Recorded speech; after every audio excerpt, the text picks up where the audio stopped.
Shen Yujian, dahil sa sinabi mong kaya mong kunin ang pera, kunin mo na nga. Ipakita mo sa amin lahat. Hindi ba? Oo nga. Ate, nananaginip ka pa rin ba ng gising? Hindi ako nagyayabang, pero ang laki mo na ng tao. Paano ka pa rin naniniwala may biyayang bigla na lang babagsak mula sa langit? Tama! Mas mabuti pang ibalik mo na agad ang pera namin. Hindi madaling kumita ang lahat ng tao na pwedeng nasa bahay lang at walang inaalalang gastusin. Sinasabi ko na nga ba, hindi mo alam ang swerte mo. May asawang katulad ni Yangguang. Ano pa bang reklamo mo? Ang makapagpangasawa sa anak ko.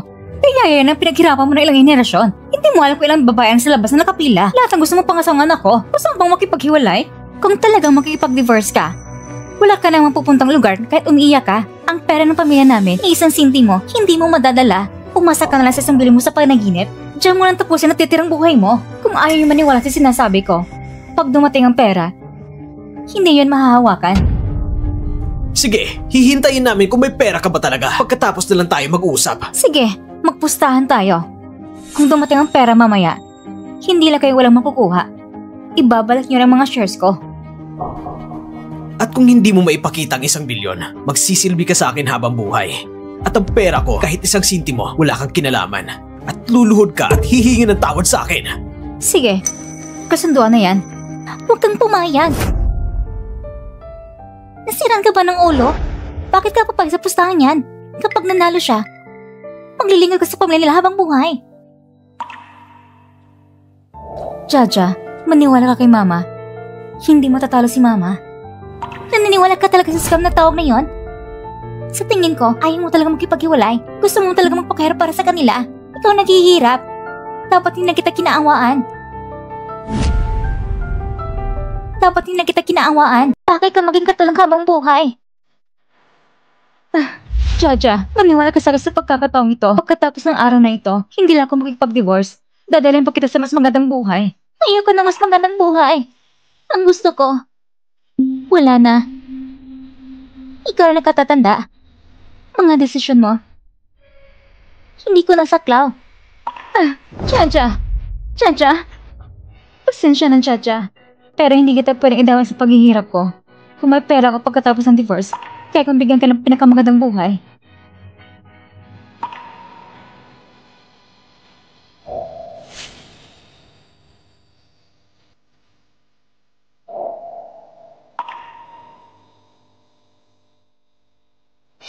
Ate, huwag ka nang lumaban. Kahit ang sarili mong anak, ayaw na maniwala sa'yo. Shen Yujian, ang 1 bilyon, kailan mo ba talaga ipapakita? Para hindi magsisi sino man sa atin, mas mabuting pumirma muna ng kontrata.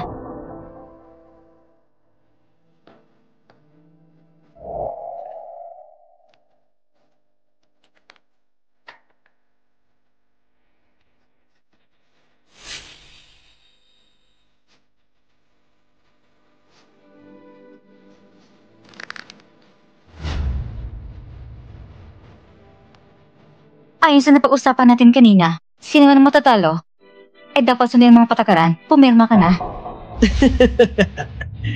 Kung ayaw mo, bibigyan kita ng pagkakataon. Huwag kang magsisisi mamaya. Ikaw lang magsisisi. Hintayin mo lang.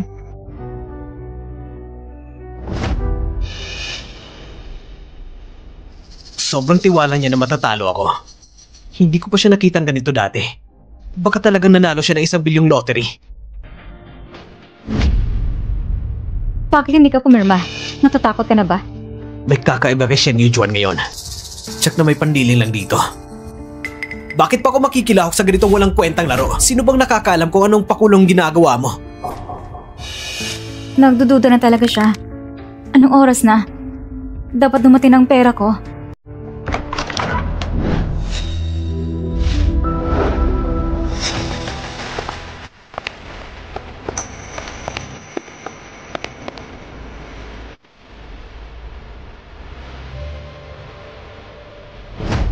Sino dito si Shen Yujian? Dumating na ang iyong 1 bilyon. Talaga bang may 1 bilyon?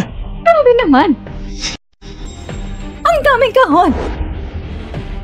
Lahat ba ito ay pera? Yangguang, hindi ka pa pumirma. Napag-usapan na natin. Alam ko na! Wala mang buting intensyon. Sinadyang pigil ang anak ko na makuha ito. Gusto mo itong sarili, hindi ba? Akala ko matalino ka, pero sa ilalim ng aking mga mata ay nagbabalak ka ng pakulo. Medyo bobo ka pala. Ang dami ng pera! Kuya, buti hindi mo pinirmahan yung kontrata kanina. Kung hindi, malaki ang lugi natin. Tama. Miss Shen Yujun, pakipirma na tanggapin. Yujuan, sabi nga nila, ang mag-asawa iisa. Ang sa'yo ay sa akin. Mas mabuti pang ako na lang humawak nito. Tawan mo ko! Umayos ka! Diyan ka lang.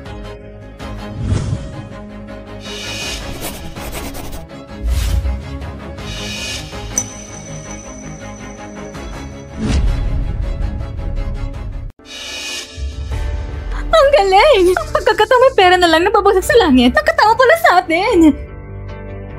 Kuya, may napansin akong villa kamangkailan. Bilang mo lang sa akin bilang regalo sa karawan. Anak, gusto mo nating nan? Itong pera ko, hindi niyo pwedeng hawakan. Anong pera mo? Hindi ka pahiwal kay Yogwang. Ang sayo ay kanya na rin. Lumayo ka! Kailangan ko suriin ang mga pera. May problema ba? Lumayo ka! Hey Yogwang, nakuha 30% ng kumpanya. Hindi mo makuha ang pera kong ito. Bitawan mo! Halika!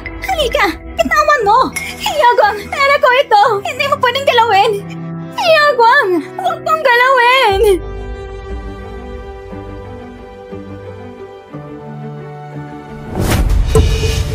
Hindi ba't mga peking pera ito? Nasaan ang 1 bilyon?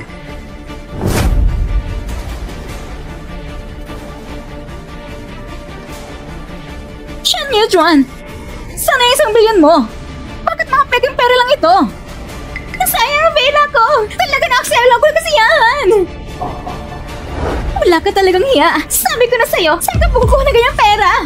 Shen Yujun! Mukhang baliw ka na talaga sa pera, no? Tignan mo kung ano nakuha mo. Imposible. Nanalo ko na 1 bilyong premyo. Bakit mga peke lang kuha ko? Shen Yujun, ang ating taya. Talo ka na.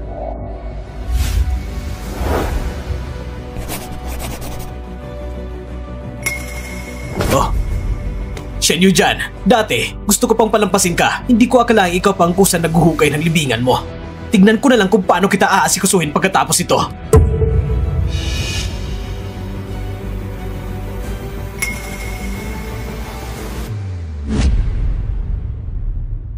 Yujuan, ikaw mismo ang nagpanukala ng pustahan. Tanggapin mo ang talo. Panahon na para tuparin mo ang pangako mo. At yung perang inutang mo sa amin, kailan mo balak bayaran? Mas mabuti ka magbayad ka agad. Wala kami oras para maghintay sa'yo. Yujuan, ang itsura mo ngayon, nakakaawa talaga. Para tuloy naawa na ako sa'yo. Ganito na lang, dahil sa tagal natin mag-asawa, magmano ka sa akin ng ilang beses. Pagkapag-isipan ko, babayaran ko pang utang mo. Yujuan, si Yaogwang mabait naman sa'yo. Ang ganyang klaseng lalaki, mahirap lang hanapin. Huwag mo na siyang pag-initin pa. Humingi ka ng tawad sa kanya. Yujuan, sige na, naghihintay pa ako.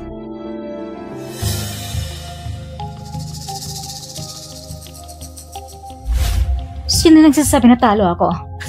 Ay nako, kitang-kita naman ang nangyari. O baka naman iniisip mo na may nagdadala talaga sa'yo ng 1 bilyon, ha? Ate, huwag mong sabihin hindi mong matanga ang pagkatalo. Narinig namin natin ang pustahan ninyo. Hindi ka naman kakapagpalusot. Tanggapin mo ng talo mo. Maghihintay pa kami sa magluhod mo.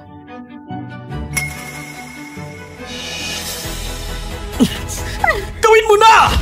Bitawan mo mama ko! Hayop ka! Loko kang bata ka! Ganyan ka ba makipag-usap sa ama mo? Mukhang si Shen Yujuan, hindi rin naman siya ganun kahusay. Kaya mas dapat siyang yumuko na maayos sa akin. Para matandaan mo na bawat tao dapat responsable sa mga sinasabi niya! Yumuko ka na! Sige na! Magpano ka! Si Yaogwang, ang asawa at anak mo, ganyan mo lang ba sila tratuhin? Matagal na kita tinitiis! Anong relasyon mo kay Shen Yujuan? Dami ng sinasabi mo. Gusto mo pang sumalo? Pagkatapos ko siyang ayusin, susunod ka na! Sige na! Magmano ka na! Hihintayin ka pa ng anak mo bilang halimbawa! Huwag mo siyang biguin! Magmano ka! Natalo ka na sa pustahan ito. Bitawan mo ko. Nagpapanggap ka pa rin? Nasaan ang 1 bilyon mo? Bakit hindi ko makita? Ipakita mo na! Ipakita mo sa akin!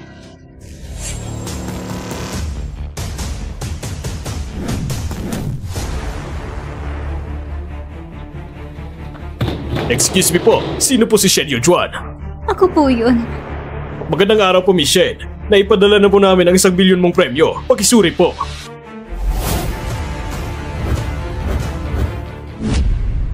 Miss Shen, bahagi lamang ito ng premyo. Ang natitira ay nasa armored truck. Maaari niyo itong suriin kahit kailan. Anak! Ang dami ng pera! Hindi ko pa nakita sa buong buhay ko. Ang premyong ito ay para kay Miss Shen lamang. Hindi pwede ang mga hindi kasali.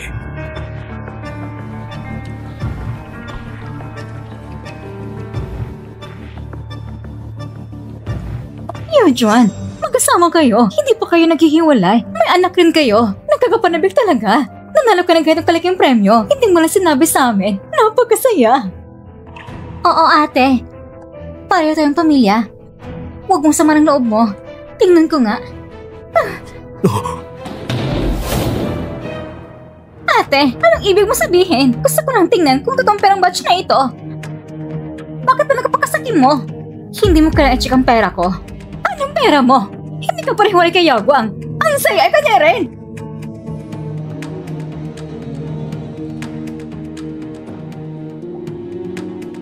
Hindi niyo dapat kalimutan na kusang loob ng bitaw ni Hiyago ang perang ito. At bukod pa rito, ibabalik niya sa akin ang aking bahagi.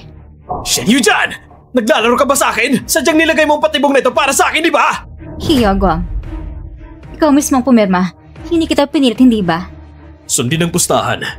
Yan ang sinabi mo kanina mismo. Sige na, Shen Yujan, sinubukan mo ako ngayon. Buong ingat na pakialaman ako para makuha ang pera ko. At buhayin ang lalaking ito, hindi ba? Huwag kang mangarap! Shen Yujan, ngayon na may pera ka, gusto mo nang iwan ang pamilya namin? Nakalimutan mo na ba na niligtas ng ama ko ang ama mo? Wala ka talagang utang na loob. Wala kang puso! Yujuan, narinig din namin ang nangyari noon. Huwag ka na maging walang utang na loob. Tama, ngayon na may pera ka, gusto mo nang talikuran ang asawa mo? Kung alam na yung mga magulang sa kabilang buhay, hindi na nila papayagan kang gawin ito. Tama, ang pamilya ay may utang na loob sa amin. Kaya nga gusto ni Hiyago na pagkasalan ako. Sumang-ayon ako. Wala akong hiningi. Ang nagdala pa ko ng 3 milyong dote. Hiyagwang, huwag mong kalimutan. Nung buhay pang aking mga magulang, palagi lang tinutulungan yung pamilya. Ako rin ang lingkod sa iyong pamilya ng mahigit 10 taon. Ang utang na loob na ito, matagal ko nabayaran. Huwag mong kalimutan, ang aking ina ay pinatay mo sa sariling kamay mo. Ang utang ng buhay, hindi mababayaran sa pang ginawa ng inyong pamilya. Hindi ganon kadali. Tungkol naman sa iyong ina, namatay siya dahil sa sariling karamdaman. Anong kinalaman namin dyan? Sa madaling salita, ang pagkakaroon mo ng pera ngayon, naisip mo na hindi mo na kailangan ng pamilyang He. Hiyagwang, gusto ko sanang mabuhay ng maayos kasama ka. Pero ikaw, itinuring mo talaga akong asawa. At ang buong pamilya mo, itinuring mo talaga akong tao! Hiyagwang, ang pagkalat mo ng kwento tungkol sa iyong kabit, bakit hindi mo ito binanggit noon?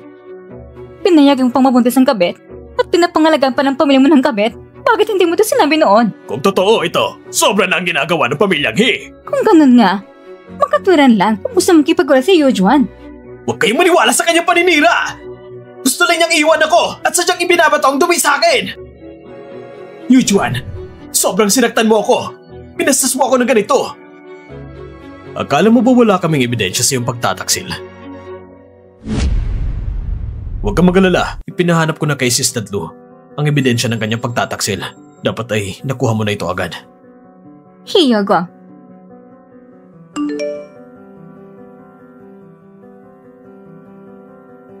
hindi mo ba gusto ipakita sa iba? Ito, ipapakita natin sa lahat. Tingnan natin kung anong maipapaliwanag mo.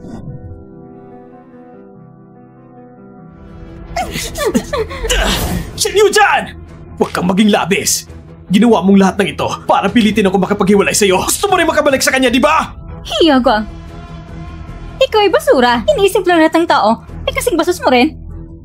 Noon, sabang bulag ko talaga sa'yo. Mas mabuti pang isipan mo na ito na mabuti. Ngayon, may pakikipagtulungan ako sa Xingyuan Group. Hindi magtatagal, ang kumpanya ko ay magiging mangungunang negosyo sa South City. Pagdating ng oras, ikaw at ang iyong perpektong asawa ay hindi karapat-dapat magsuot ng aking sapatos. Huwag kang mag-alala, ang Xingyuan Group ay hindi makikipagtulungan sa mga taong katulad mo. Talaga? Eh kung kaya mo, pumunta ka at pilitin ang Xingyuan Group na kansilahin ang pakikipagtulungan sa akin. Kung kaya mo, pumunta ka! Pumunta ka! Isa lang siya normal na lalaki, kaya ang security ng Xingyuan Group mas karapat-dapat pa kasi sa kanya sa hinaharap sa South City. Ang aking anak ay may huling salita. Kung mag-aalburuto kayo, tingnan natin kung gusto niyo mabuhay. Mas mukhang ayaw nyo talaga mabuhay. Hiyaw Guang, ngayon ay opisyal ko nang inahayag sa ngalan ng Xingyuan Group ang pagtatapos ng pakikipagtulungan sa iyo. At simula ngayon, ang Xingyuan Group ay hindi na makikipagtulungan sa iyo kailanman. Akala mo ba talaga ikaw ang chairman ng Xingyuan Group? Kung ikaw ang chairman, ako ang chairman ng ama niya! Ang chairman ng Xingyuan Group ay isa lang ba sa negosyo? May halaga na 5,000 milyon. At isang tulad mo na hindi ko alam kung saan nanggaling, pinangas pang magpanggap na siya. Hindi mo ba tinatingnan ang sarili mo? Hindi ka ba natatakot na mabutas ang sarili mo sa kasinungalingan? Kung ako ba talaga ay nagpapanggap o hindi, malalaman niyo rin agad. Talaga ba ikaw ang chairman ng Xingyuan Group? Hindi siya pwede maging chairman ng Xingyuan Group. Bago ako pumunta, nagtanong ako, si Director Zhao ng Xingyuan Group ay hindi maayos ang kalusugan. Nasa bahay siya para magpagaling. Paano naman siyang mapupunta rito?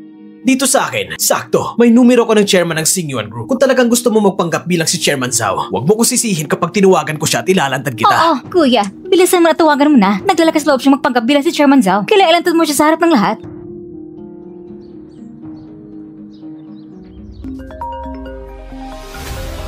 Imposible. Siya pala talaga si Chairman Zhao. Hello, ate? Nasa lamay ko ngayon. Tinawagan ko na si Chairman Zhao. Hindi mo ba natanggap ang tawag sa cellphone mo? Ano bang masasabi mo ngayon? May lakas loob ka pa? Sinabi ko na kanina, naubusan ng battery ang cellphone ko, kaya namatay. Magandang palusot yan pero walang silbi. Tignan mo ang sarili mo. Mukhang hirap ka rin sa buhay nito mga taon na to. Maniwala ka man o hindi. Sa isang daliri ko lang, kaya kitang tapusin! Umalis ka na muna. Si Hyogang, kapag may atraso ka, wala ka namang kinalaman dito mula sa simula. Ayaw kong madamay ka. Ano? Natatakot ka na ba? Sa relasyon ko ngayon sa Xingyuan Group, kapag ginulo mo ako, hindi kayo magkakaroon ng magandang buhay dito sa Nachi! Inawan niyo pa kami? Tapos gusto niyo pang umalis? Ate, ang ganda namang iniisip mo. Gusto mong palayain namin siya? Pwede naman. Pero kailangan mong manatili sa pamilya At yung mga pera, lahat mo pupunta sa amin. Kayo, huwag mo na silang pansinin. Hindi na sila magyayabang ng matagal. Sandali lang at makakatanggap na sila ng tawag sa pagwawakas ng kontrata mula sa Xingyuan Group.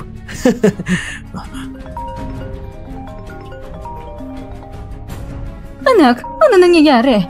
Tawag talaga ito mula sa Xingyuan Group. Kuya, naniniwala ka talaga sa sinasabi ng sinungaling na lalaking yan? Kaka-collaborate mo lang sa Xingyuan Group. Normal lang naman na makatanggap ka ng tawag mula sa kanila, hindi ba? Oo nga, may punto ka. Anong sabi mo? Totoo bang gusto ng Xingyuan Group na i-terminate ang kontrata ko? Bakit? Bakit? Anak, ano nangyayari? Bakit biglang Xingyuan Group nakipag-break ng kontrata sa atin?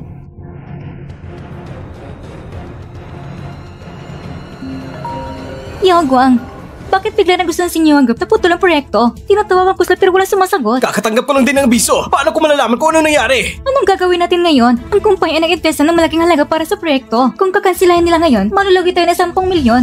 Baka magsarap ang kumpanya dahil dito. Bakit ka nagmamadali sa akin? Nagmamadali rin ako. Ang pinakamahalaga ngayon ay maglikaw ng pera para mapanatiling tumakbo ang kumpanya. Hindi tayong kakahugot ng ganong kalaking halaga. Pati bangko ay sinabi na si Xingyuan Group kaya ayaw nila tayo pautangin. Maliban na lang kung manala tayo na 1 milyon sa loto. Kung hindi, babagsak talaga ang kumpanya. Ano ba talagang ginawa mo? Pati ang Xingyuan Group, ito toong nag-terminate ang kontrata ko! Kung sobra-sobra kang gumawa ng masama, ikaw rin yung may miminsala. Kayo ba ni Shen Yujun ang nagsasabi ng kung ano-ano sa Xingyuan Group? Dapat matagal ko na kayong pinag-ingatan.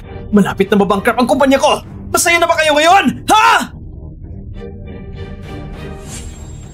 Yujun, ibigay mo sa akin ang pera mo, pwede ba? Kung hindi, mababankrupt talaga ang kumpanya ko. Shen Yujun! Kung hindi mo ko bibigyan ng pera ngayon, huwag mo nga asahang makalabas ka rito na buhay! Narinig mo ba? Bitawan mo siya! Anak! Shen Yujun! Kung hindi mo ko bibigyan ng pera ngayon, hindi ka makakaalis dito! Gusto mo ng pera? Pwede.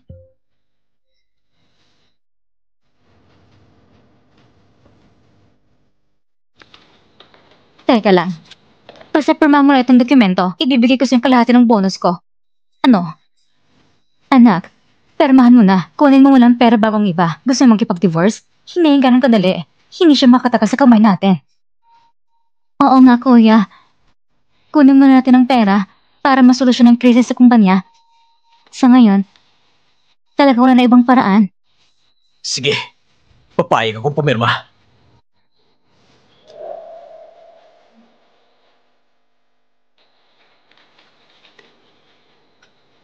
Pwede na ba yan? Kailan mo ko bibigyan ng pera?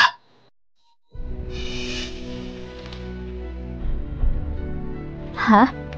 Anong pera? Shenya Jun! Ginagawa mo ba kaming tanga? Hindi mo ba sinabi kanina na kapag pinirmahan ng kuya kong kasunduan sa diborsyo, ibibigay mo sa amin kalahati ng pera? Ganun ba? May ebidensya ka ba nang sinabi ko talaga yon? Shenyo Jun! Nangako ka sa akin! Ngayon gusto mong bawiin? Ayaw mo na tumupad sa pangako! Pangako? Isang salita lang yon. Wala namang patunay. Naniwala ka rin. Tanga! Isang salita lang, walang patunay, at naniwala ka pa? Tanga. Shenyo Jun! Napira na lang akong pipilis! Dapat ilabas mo ang pera ngayon! Dito mismo! Narinig ng lahat ang sinabi mo kanina. Ilabas mo ang pera! Mga kaibigan at kamag-anak, si Shenyo Jun ay hindi marunong tumupad sa salita. Kailangan niyo ipagtanggol ako. Ang sinabi ni Shenyo Jun kanina, narinig niyo lahat ng malinaw. Hindi niya tinutupad ang kanyang pangako. Kailangan niyo ipagtanggol ako. Ganun ba? Anong pinangako ni Yujun sa'yo? Wala naman ako narinig. Kasapat ka niya simula't simula! Siyempre kakapihan mo siya! Lahat kayo, salamat sa pagpunta sa libing ni Mama. Bilang pasasalamat, mamaya pagkatapos nito, may inan akong regalo para sa bawat isa. Bukod pa roon, ang perang ng utang ko sa inyo, handa kong bayad ng doble. Lumaki kami ni Yujun na magkasama! Nagsasabi siya ng totoo! Kayo mga huwag niyo siyang apihin dahil lang dito! Tama, wala rin akong narinig sinabi niyong bibigyan kayo ng pera. Kulang sa perang kumpanya ninyo. Gusto mong gamitan ng pera ni Eugene para punan yon. Nung kumikita ang kumpanya, bakit hindi mo naman binigyan siya ng pera? Ano ba sinasabi mo? Tumahimik ka! Huwag ka na magsalita! Ayos! Shenyo Jun! Ang kapal ng mukha mo! Kung hindi mo ko patatahimikin, hindi rin kita patatahimikin! Shenyo Jun! Hintayin mo ako! Papatayin talaga kita! Shenyo Jun, bitawan mo ako! Kung may tapang ka, hinatid ko hindi kita papahirapan! Shenyo Jun, sana muna ka na magandang kinabukasan! Walang hiya ka! Ma, patawad. Gusto ko sana bigyan ka ng maayos na libing. Kung alam lang ni tita na nakatakas ka na mula sa impyerno ng pamilyang tiyak na matutuwa siya.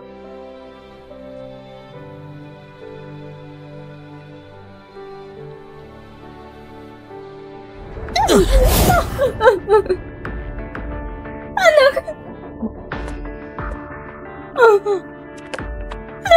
Sa Shenyo Jun, walang niya't walang kwenta. Hindi siya magkaroon ng wakas. Kuya, bilisan mo mag-isip ng paraan. Tapos na tayo. Tumahimik ka! Hindi ba ako nag-aalala? Ang tanging magkakaligtas sa kumpanya ngayon ay pupunta sa chairman ng Singyuan Group. Oo, tara. Bilisan natin. Chairman Zhao, si Miss Shen at ang anak niya ay nakalipat na mula sa bahay ng mga Pinapili mo akong kumuha ng tirahan para sa kanila. Mula sa mga ari-arian mo, nakapili na ako ng ilang angkop. Pakitignan na lang po.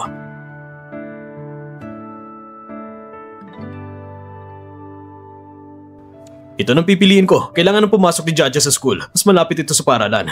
Bukod pa dyan, ihanda mo rin ako ng kontrata para sa paglipat ng titulo. Gusto ko ibigay ang property nito kay Yujun. Apo, sa tingin mo ba kailangan ko rin siyang bigyan ng sasakyan para mas madali siya makapagbiyahe?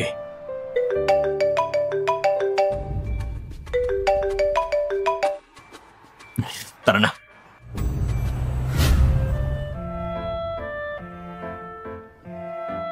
Ma, may pera na tayo ngayon. Hindi ba pwedeng tayo na maghanap ng bahay? Si Tito Zhao mo, tumutulong lang siya. Maghintay ka muna. Sabi niya, paparating na siya. Tutulong siya? Hindi ako naniniwala. Sigurado ako, may gusto siya sa'yo. Ano ka ba? Anong pinagsasabi mo, bata ka? Ako at ang Tito Zhao mo, magkaklase lang kami noon. Huwag ka nang mag-isip ng kung ano-ano. Pa, mag-aasawa ka pa ba ulit? Kung gusto mo maghanap, pwede naman. Hindi ko naman kontrolado. Basta hanapin mo yung mabuti sa'yo. Huwag kang masyadong mayaman. Lalo yung pagdating pa lang, kung ano-anong pinapangako. Kotse, bahay, kung ano-anong ibibigay. Pag narinig mo pa lang, hindi lang ka panipaniwala. Basta ako, hindi ako papayag. Oo. Susunod kita sa lahat. Hindi ko rin alam saan mo narinig mga yan. Bata pa, pero tuso.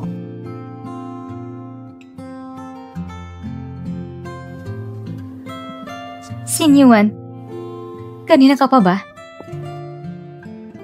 Tito Zhao, hindi ka naman siguro Narinig yung kanina, di ba? Tara, tignan na natin ang bahay.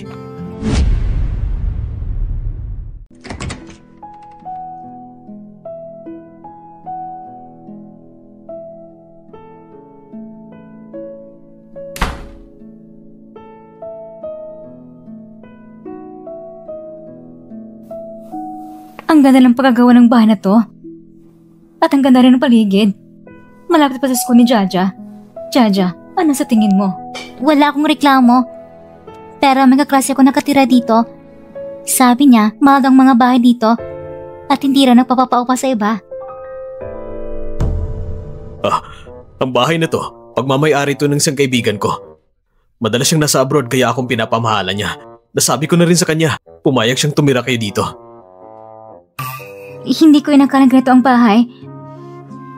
Nako, sobra ka na nabulabog itong mga araw. Hindi ko na alam paano kita mapapasalamatan. Wala yun, maliit na bagay lang. Tutulungan ko na kayo mag-ayos. Sige. Anong nangyari? Masakit bang tiyan mo? Dadalhin kita sa ospital.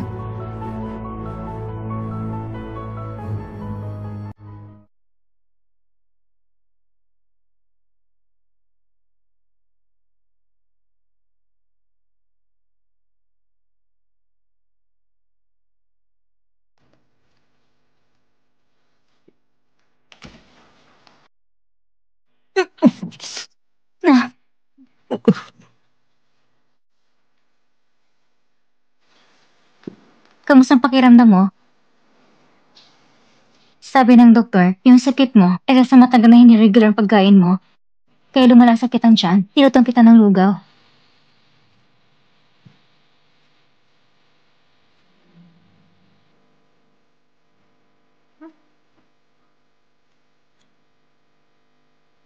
Masarap ba? Sabi ng doktor, kailangan mo kumain ng ganitong mga araw. Baka puro lugaw mo nang kailangan mong kainin. Nasaan ang pamilya mo? Gusto mo bang tawagan sila? Ang mama at papa ko, matagal lang namatay dahil sa isang aksidente. Ako na lang ang natira. Ganon ba? Wala yon. Magpahinga ka muna ng maayos. Akong bahala sa'yo. Total, marami ka rin nagawa para sa akin. Dahil lang ba sa mga yun? Yujuan, sa totoo lang, nito mga taon, lagi kong gustong...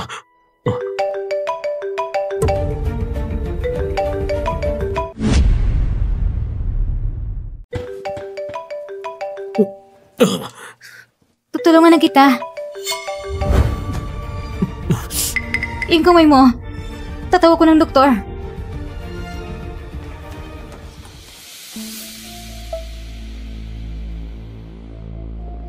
Huwag mo na akong tawagan.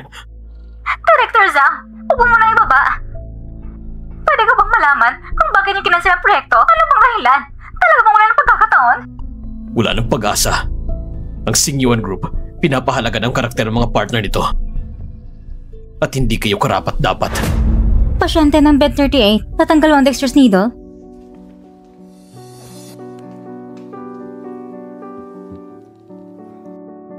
Ayan na. Pakibantayan ng mabuti. Huwag kayang gumalaw masyado.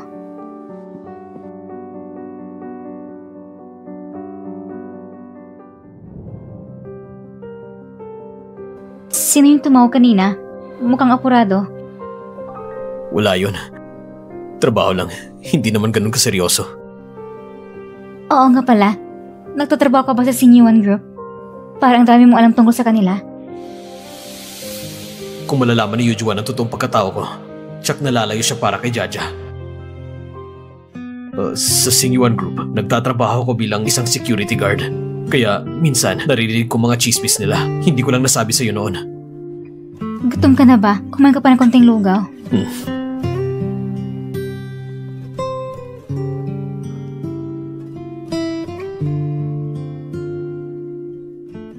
Sisi, anong sabi ni Director Zhao? Nang pumunta ko para makipag-usap sa kanya, maayos naman kami nag-usap. Pero ngayon, ayaw niya magsalita.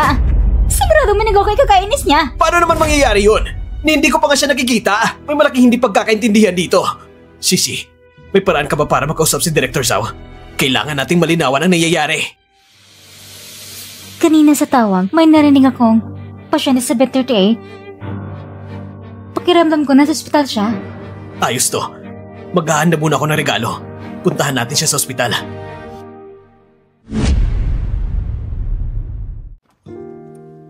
Sir, oras na para sa check-up mo. Sige, papunta na.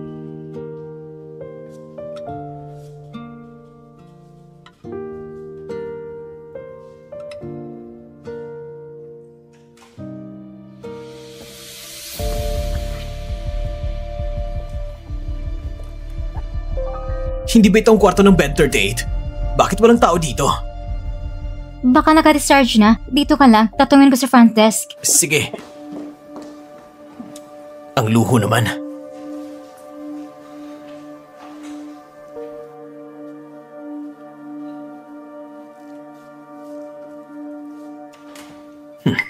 Shen Yujian?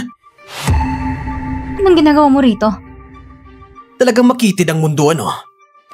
Hindi ko pa nga kayo napuntahan para maningil. At dito pa tayo nagkita. Nasa ospital tayo. Masabutin siguro huwag ka nang gumawa ng gulo. Dati, ang tapang mo, di ba? Bakit ngayon? Natatakot ka? Shen Yujian, kung binigyan mo lang sana ako ng pera noon, magiging ganito ba ako ngayon? Kasalanan mo to! Ikaw may gawa niyan sa sarili mo. Kung naging mabuti ka kay Yujuan noon, hindi na sana umabot dito. Hindi mo dapat pakialaman ang buhay ko! Ikaw nakabit! Huwag kayong masyado magdiwang. Darating din na araw na magmamakaawa kayo sa akin. Ngayon, espesyal akong pumunta para dalawin si Chairman Zhao. Kapag nakuha ko ulit ang partnership ng Xingyuan Group, hindi ko kayo palalampasin. Itigil mo ng pangarap mo. Hindi makikipag-partner ang Xingyuan Group sa mga kagaya mo. Huwag mong sabihin na dahil nasabi mo lang ng tama noon, talagang ikaw na si Chairman Zhao. Kapag dumating na ang totoong Chairman Zhao mamaya, ikaw ang unang palalayasin palabasin na ang Shi! Hiyaw Guang, kahit ako, hindi na kita nire-respeto. Hindi pagpatuloy ni Chairman Zhao ang partnership sa mga kagaya mo. Anong ibig mong sabihin? Ganun ba? Dapat sana'y palampasin na kita ngayon. Pero mukhang bago pa natin makita ang Chairman Zhao. Kailangan na kitang turuan ng leksyon!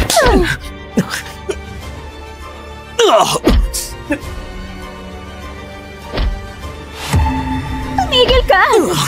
Hyogon, ano bang ginagawa mo? Pumunta tayo dito para hanapin si Chairman Zhao, hindi para gumawa ng gulo. Kung makati ito kay Chairman Zhao, paano kung mapektuhan tayo? Ayos ka lang ba?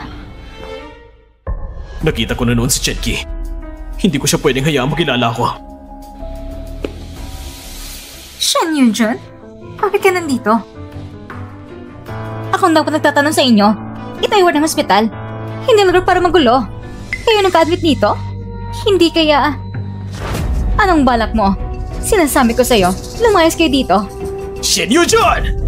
Ipagtatanggol mo talaga yung kalaguyo mo? Isang lalaki nagtatago sa likod ng babae. Anong ikakabilib doon? Ayusin mong bibig mo. Ikaw ng kabit mo, buntis na sa pangalawa, tapos kayo pa may ganang magsumbat. So ano ngayon? Hindi ba niloko mo rin ako noon? Ngayong araw, ituturo ko talaga sa'yo ang... Subukan mo. Maniwala ka. Kaya kita ipakulong. Lumayas ka na. Kayo ang dapat lumayas. Alam ba niyo kung sino katira sa kwartong ito? Sasabihin ko sa inyo. Si Chairman Zhao ng Xingyuan Group ang nakakonfine dito.